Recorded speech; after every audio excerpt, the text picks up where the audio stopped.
Pinocchio, Chapter 1. How it happened. Centuries ago there lived a king. My little readers will say immediately, "No, children, you are mistaken. Once upon a time there was a piece of wood." It was not an expensive piece of wood. Far from it, just a common block of firewood, one of those thick, solid logs that are put on the fire in winter to make cold rooms cozy and warm. I do not know how this really happened, yet the fact remains that one fine day this piece of wood found itself in the shop of an old carpenter. His name was Master Antonio, but everyone called him Master Cherry, for the tip of his nose was so round and red and shiny that it looked like a ripe cherry.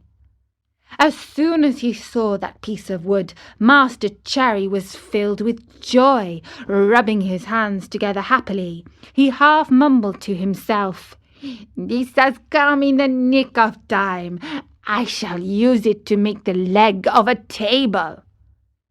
He grasped the hatchet quickly to peel off the bark and shape of the wood. But just as he was about to give it the first blow, he stood still with arm uplifted, for he had heard a wee little voice say in a beseeching tone, "Please be careful! Do not hit me so hard!" What a look of surprise shone on Master Cherry's face!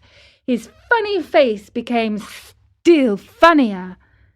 He turned frightened eyes about the room to find out where that wee little voice had come from, and he saw no one. He looked under the bench. No one. He peeped inside the closet. No one. He searched among the shavings. No one. He opened the door to look up and down the street. And no one. "Oh, I see," he then said, laughing and scratching his wig. "It can easily be seen that I only thought I heard the tiny voice say the words. Well, well, to work once more." He struck a most solemn blow upon the piece of wood. "Oh! Oh! You hurt!" cried the same faraway little voice. Master Cherry grew dumb. His eyes popped out of his head. His mouth opened wide, and his tongue hung down on his chin. As soon as he regained the use of his senses, he said, trembling and stuttering from fright, "Where did that voice come from when there is no one around? Might it be that this piece of wood has learned to weep and cry like a child? I can hardly believe it. Here it is, a piece of common firewood, good only to burn in the stove, the same as any other. Yet might someone be hidden in it? If so, the worse for him. I'll fix him." With these words he grabbed the log with both hands and started to knock it about unmercifully. He threw it to the floor, against the walls of the room, and even up to the ceiling. He listened for the tiny voice to moan and cry. He waited 2 minutes. Nothing.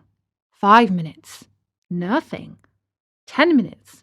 Nothing. "Oh, I see," he said, trying bravely to laugh and ruffling up his wig with his hands. "It can easily be seen. I only imagined I heard the tiny voice. Well, well, to work once more."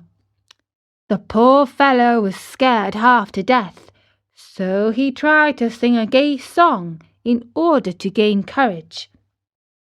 He set aside the hatchet and picked up the plane to make the wood smooth and even, but as he drew it to and fro, he heard the same tiny voice. This time it giggled as it spoke. "Stop it! Oh, stop it! Ha ha ha! You tickle my stomach!" This time Master Cherry fell as if a shot. When he opened his eyes, he found himself sitting on the floor. His face had changed. Fright had turned even the tip of his nose from red to the deepest purple.